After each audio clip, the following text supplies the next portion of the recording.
Nobody at the VA cafeteria paid much attention to the old man in the corner table, hunched over a tray of food he barely touched. His jacket faded and pinned with ribbons. Most people walked past without reading. His name was Arthur Colby, 91 years old, and he'd been coming to that same table every Thursday for years. Mostly because the silence there matched the silence he carried everywhere else. Nurses smiled politely as they passed. Younger veterans nodded out of habit more than recognition. Nobody stopped to ask who he was, and Arthur had long since stopped expecting them to. He hadn't always been invisible. Decades earlier, Arthur had led men through some of the coldest, most brutal terrain modern warfare had ever demanded of soldiers. Decisions he made under fire, saving lives that turned into generations nobody would ever trace back to him.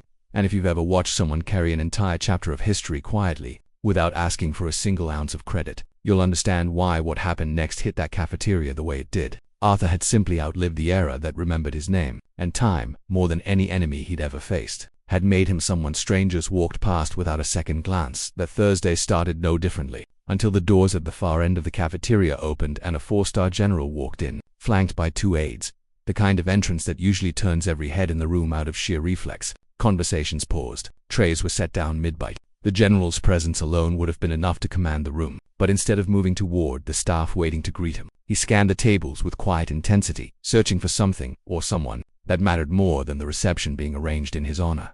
His eyes landed on Arthur, and the general's expression shifted from formal composure into something raw and unguarded. He crossed the cafeteria in long, deliberate strides, ignoring the aides, trying to redirect him toward the podium set up for his visit, and stopped directly in front of the old man's table. Arthur looked up, confused, uncertain why a man of such rank would have any reason to notice him. Then the general snapped to attention and offered a slow, deliberate salute, the kind reserved for men whose actions had earned it decades before medals or paperwork they ever caught up to the truth.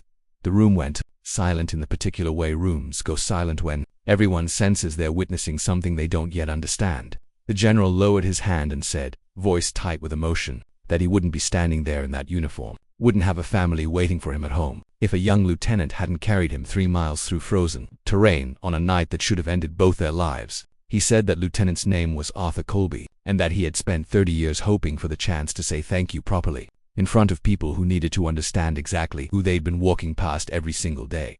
Arthur's hands trembled as the memory surfaced, foggy at first, then sharpening into a night he'd never fully let himself remember, a young soldier bleeding into the snow, and a decision he made without hesitation because leaving him behind had never been a decision at all. He hadn't known the boy survived, let alone risen through the ranks to become one of the most respected generals in the military. He hadn't known that the debt he never expected repayment for had been carried, quietly, for 3 decades, waiting for the right moment to be settled. The cafeteria erupted into applause that startled Arthur more than the salute had. Nurses and veterans alike rising from their seats, some crying, some simply staring at the old man they'd nodded past 100 times without ever truly seeing him. The general pulled up a chair beside Arthur, ignoring the schedule his aides kept nervously checking, and stayed for 2 hours listening to stories he'd waited half a lifetime to hear properly, from the only man who could tell them. Arthur left that cafeteria a different man than he'd walked in as, not because his story had changed, but because someone had finally seen it. If this story touched you, share it with someone who needs to be reminded that no act of courage is ever truly forgotten. And tell me in the comments, do you believe some debts are always eventually repaid?